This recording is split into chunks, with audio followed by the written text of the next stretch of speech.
What's going on out there, folks? My name is Ray, and in this video I want to talk about building a great customer relationship, and also I want to give a couple of my tips on how to follow up. So check it out. Alright, so let's dive straight into this. Now, building a great customer relationship, what does that look like? Well, one thing that I can tell you for certain is that it starts from the second that you answer that phone, and it never stops. So that goes all the way back to how you answer the phone, what kind of energy you have, the way that you listen to the customer. You know, one of the biggest things that helped me out is listening. Just something very simple that a lot of people overlook because we get so busy and we want to rush through things and get things done, and we end up making it harder on ourselves, I believe. And one thing that's helped me a lot is just having a Contractor notepad. So when that customer calls me up, the first thing I'm going to do is obviously greet them professionally. You know, hi, this is Ray with Clean Home Power Washing. How can I help you today? Then I go into listening, and while I'm listening to this customer, I'm jotting down little keynotes, the things that are important to them. They're going to start telling you, you know, the things that they're interested in, whether it's their animals, they got kids, they're having a baby soon, and they're wanting to get this done, or whatever the case is. You can start writing these things down. And here's the important part. When you respond to start educating them on the process and the different services you offer and the things that you can do for them, add in a couple of those things that they mentioned, the areas that they're concerned with. Throw those back up and speak on those, because what that does is it really helps with building trust, because they know that you listen to them, which is very rare in this world because everything's moving so fast. People don't listen. They have a very hard time staying focused and really hearing what another person has to say. So by showing them that you're listening to them, is going to take you to the next level and make you stand out. All right, the next thing I want to talk about is, why do relationships end? You know, what's one of the main reasons that a relationship ends? And personally, I believe it's because nobody picked up the ball. You know, the ball's just laying on the ground and nobody's picking it up. You know, they devalued my service. That's not my customer. That's not my target person. I'm not for everybody. Whatever the case is, you know, they devalued your service, or they made some little sneaky snide remark at you, you know, and you just leave the ball on the ground. That's not the best way to build a relationship. Actually, that's the best way to destroy one. So my advice is always be in relationship building mode, not destroying mode. And one way to do that is always be willing to pick up that ball and make the most out of it. Take your best shot with the ball each and every time. Sometimes that means swallowing our pride, putting our ego in check. A lot of times it means maybe doing more work than what we would have if we just left the ball on the ground. But as far as building great relationships, it is a must do. So some other things that will really make you stand out is just turning pro. You know, making that decision that I'm going to be a professional at all times when I'm conducting business for my company, in the name of my company. And the way to do that is to just make the full dedicated decision to turn pro. Always be a professional. And what is a professional? Professionals show up every day and they do their best every single day. They understand something that's very important, that, excuse my language, when the bird shit splatters, it comes clean with a heavy wiping. You know, you wipe it off and you keep on moving, you keep on pushing forward, and you don't let the uncontrollable circumstances stop you. You know, one thing that helped me in that area is changing some verbiage that I use. Like I used to always say, man, I got this problem. I got to deal with this problem over here, this problem over there, and I got this problem. Change that word out to challenge, especially when you're speaking to other people, like your team members, your employees, especially your customers. Don't use the word problem. Use the word challenge, because everybody likes a challenge, but nobody likes a problem. So little things like that, little mind hacks, you know, changing some of the words that you use. can really make a very big difference in, you know, the way you tackle certain obstacles and challenges. So one case in point is a guy that was that called me up. He's actually a customer of mine now. His name was Gary Green. And Gary called me up for an estimate. Me and Big John went out there. We did the estimate. Immediately over the phone, I could recognize that the guy was real high strung, a little ornery. You just tell he was hurting. So I stayed professional throughout the whole phone call, told him we'd be out there as soon as possible. You know, he was just being real difficult with the questioning that he had. And you just know, like, that you can feel it when somebody's trying to give you a hard time. So anyway, stayed professional through the phone call. Went out there, did the estimate, same deal. The guy, everything that I said, he just kind of had a little look on his face, a little snide remarks, devalued my service, balked on the price, tried to beat me up on the price, you know, the whole 9 yards. And you know, naturally, I was in my mind like, I don't want to even work for this guy. He's not my customer, you know, all the natural things that's going to come over us when we're dealing with people like this. But here's the important thing, is realization. You know, there's a saying that goes, hurt people, and bless people, bless people. So taking that into challenges like this, where a customer's giving you a very hard time, you know, obviously, if someone is treating another person this way, they're hurting. Something's going on. And you know, I wanted to get upset. I wanted to be passive aggressive with this man. I wanted to, you know, be sarcastic and just kind of give it back to him. But I recognized that hurt people, and bless people, bless people. So I decided to take on the challenge and bless this man in any way possible. We did the estimate. Didn't hear back from him for a couple of days. He calls us up, says he wants to schedule it. Same deal. He was acting the same way. He told me that I told him a lesser price than what I did, which I know for a fact that ain't true. So, you know, it just kept on piling up. And I thought about this man quite a bit because I knew that it was going to be a challenge, you know, completing this job and making sure he was happy. But here's the thing, customers like that are gold, because if you learn how to please them, you'll please anybody. You know, you'll really please the people that aren't hard to please. And that's where you're going to start getting those great reviews on Google, Yelp, Nextdoor. You're going to get those referrals. You're going to get people that's going to jump on that wagon and really want to support you and cheer you on. You're going to get those balcony people, those people that are just cheering you and just happy to see you succeed. And you're going to get less of the basement people, the people that, you know, want to try to pull you down and jerk you down to their level. So anyway, on with the story. We go out there, stayed professional, did the job, went above and beyond, did a little bit of extra stuff for this man, educated him on what we were doing. And here's the most important thing. I got him talking, and I asked him a couple questions about, you know, have you lived here all your life? You know, where are you from? What do you do for a living? Little questions. Finally got the man talking, and guess what we found out? The man was battling cancer.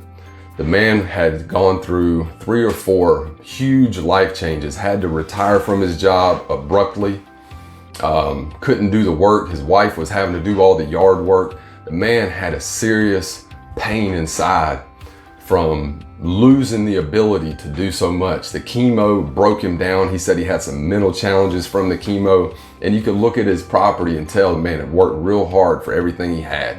He had a really nice spread. The house was nice, but he was hurting. And had I took the unprofessional route and tried to give it back to him or not do the job for him, the man just would have been hurt worse. His house and property wouldn't have been taken care of. And ultimately, I would have felt bad for it too. So here's the thing. We did the job. It was just a basic house wash, you know. And after talking to this man, hearing his story and listening to him, and showing some compassion towards his situation. You know, we talked about some other things. We had to actually tell him, hey, we got to go, because after we did the house, he didn't want us to leave. He asked us to do the roof. He asked us to do the deck. He asked us to do the retaining wall around the house. He had a camper, fifth wheel camper. He asked us to do the camper. That man wanted us to stay there all day and clean everything he had. So what would have been just maybe no job at all turned into a basic house wash, a roof wash, a deck cleaning, and then retaining wall. And he's probably going to call us back, and we'll probably get more business from him, you know, because he knows people. So the moral of the story is always visualize what can be, not what is, because in the moment it's hard to see it, but each and every person can help you and you can help them. So I'm done talking about that. You know, the next thing that I want to get on is following up. You know, follow-ups are the most crucial part of success in a business. That's my personal belief, and I found it to be 100% true. You either follow up or you're gonna fold up. It's as simple as that. You have to follow up, and not just with customers or prospects that you've given an estimate to, and you want to call them back or send them an email and follow up with them saying, hey, just curious about the estimate that we did for you. Follow up with the people that decline your service, because those are the most valuable. When someone says, no, I don't want to, we've decided not to do it for whatever reason, follow up with them. And I don't know if you're running a CRM, but like, this is the customer factor. And I know you can't see this screen very well, but there's a little screen on here. So it'll show you all the prospects and all of the estimates that have been provided. So you can click on that and see a list of people that you've provided estimates to. And what I'll do is come every couple days, every few days, I'll go back to this list and just give them a phone call. If they don't answer the phone call, I'll leave them a voicemail, and it's something as simple as, hey, this is Ray with Clean Home Power Washing. Just wanted to call and follow up with you about the estimate that we provided for you on whatever date that it was that we provided it. And then any details that I have wrote down when I took the phone call and then transferred it over to their profile, I'll mention those details that we talked about. That way it builds the relationship, builds the trust. And just tell them, if you have any questions, feel free to give us a call back. And if they answer the phone, I'll give them that same spiel and try to talk to them and hear. And here's the important part. If they tell you they decided not to do it or went with another company or whatever the case is, just straight up ask them, do you mind giving me or giving us some constructive criticism? We're trying to improve our company, and we would love to get some feedback from you as to why you chose to go with someone else, or why you chose to not hire us to perform the project. And that's where you need to really be listening. Matter of fact, you need to write that down and stick it up on the wall somewhere, because that's gold. You can figure out your demographic market. Was it strictly just a price thing? Was it that they didn't like the follow-up sequence? Was it too much? Was it whatever? And you can collect that data, and that's going to be huge for honing in and dialing down on your estimating process and making sure that you're getting, because it's all a numbers game. It's all percentages. So,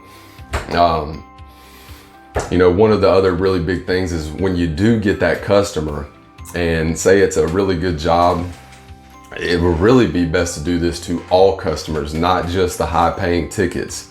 But of course, depending on how many people, if you have an admin, if you have employees and you're doing all this yourself, it could get a little overwhelming. But one thing to, put on your calendar to make sure that you're doing is a thank you card. One thing I do, and I got this envelope trick from DJ Coach Carroll. He's an awesome guy. Definitely look him up. But I did a class with him, and he shared this little trick, man.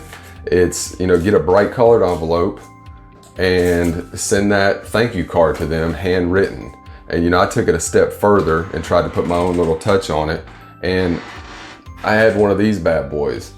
And all that is a little token that says token of appreciation on it. And what I'll do is when I get that customer that, you know, I really want to keep, it's a great customer, a good paying customer, I'll handwrite a thank you card and just tell them, you know, something as simple as, thank you for allowing us to serve you. We appreciate you helping us grow our small local business, or whatever you want to. If you want to put some personal details in there about the job or about the, you know, good luck on the new move. Say they had you clean their property because they're putting it on the market. Hope the new move goes well. Something personal. Stick that puppy in there. I like to drop that in there as well. These were like, you know, 5 cents a piece on Amazon, if that. I'll drop that in there. That way when they get the envelope, for one, it's a bright colored envelope that's gonna stand out. It doesn't look like a bill collector. And two, they're gonna feel that token in there and it's gonna intrigue them to open it because, you know, it's just, what is that? And they wanna see, and then, you know, they get the little token of appreciation. Who doesn't like appreciation? So that's one little cool thing that I'll do, is mail those out and try to work on that customer retention, which is another very important thing. You know, lastly, I want to talk about adding value. You know, always be adding value. When you go out there and do that estimate, or the customer calls you back and wants to talk about things and talk about the pricing, talk about the scheduling, and if they start devaluing your service for whatever reason, trying to say, well, it's not that dirty, the other guy did it cheaper, this and that, always just go straight into talking about your process, talking about your company, the things that add value to your service. Never fall down into the trap of trying to you know, go back at them, and never ever fall into that trap. Just always go straight into building value on your service. Talk about the different detergents you use, name drop them, name drop the, you know, big name products like Cleansol BC, and you know, whatever cleaning solution you're using, name drop those. And if they remember it and they go look it up, they'll see the price tag, you know, $150 for 5 gallons of this stuff. And you know, talk about what you guys do, what makes you stand out from other services, the insurance that you carry, the reviews that you go above and beyond. Talk about how there's different levels of cleaning, and just build that value. You know, there's a really good saying that I love. It's a quote, and it's, you know, I shall pass this way but once. Any good that I can do, or any kindness that I can show to any human being, let me do it now. Let me not defer nor neglect it, for I shall not pass this way again. That quote has helped me tremendously, because, you know, when you understand that you're only going to pass this way once, that, you know, there's no point in you battling anybody, competition, customers, your prospects, employees. Don't fight, you know, don't fight with them. Understand you're only going to pass this way once. So any good that you can do, or any kindness that you can show, man, do it now. Don't wait. It's one of the most valuable things for you, for your family, and for your business. So anyway, that's all that I got for right now. I hope everybody's killing it, crushing it out there, you know, aiming for the moon and taking on the impossible. Keep on hustling, keep on grinding, and shining like a diamond. This is Ray. We'll check y'all later. Peace. All right, we got some of that Southern Drawl in our downstream of tank. I think we put about maybe 3 ounces per 5 gallons of mix, and we're gonna try it out and see what kind of stick, and give a little review on the smell and some other things. Kind of get a little closer where you can see it on the.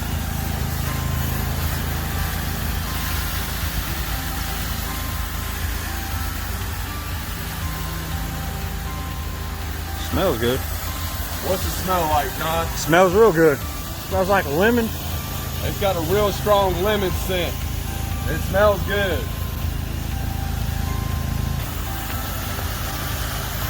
It's foaming up pretty good, but it's not to the point where it's hard to rinse off. So I really like that.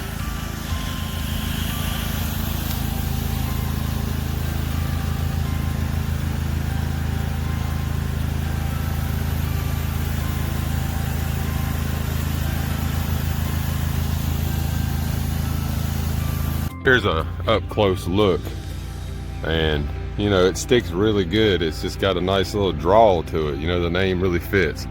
But like I said, this is about 2 to 3 ounces per 5 gallons of mix, and it's got a nice cover scent, real lemony. And we'll check back in a second and show you what we got.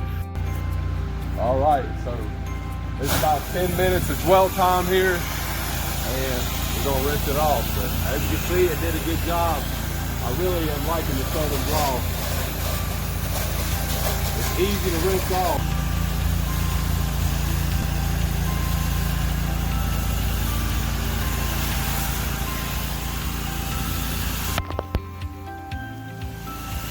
It rinses off pretty easy. Yeah, it rinses off real good, man. I don't really see any suds left behind at all.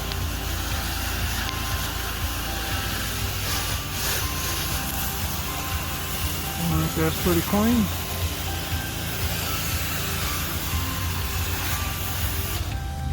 Voila.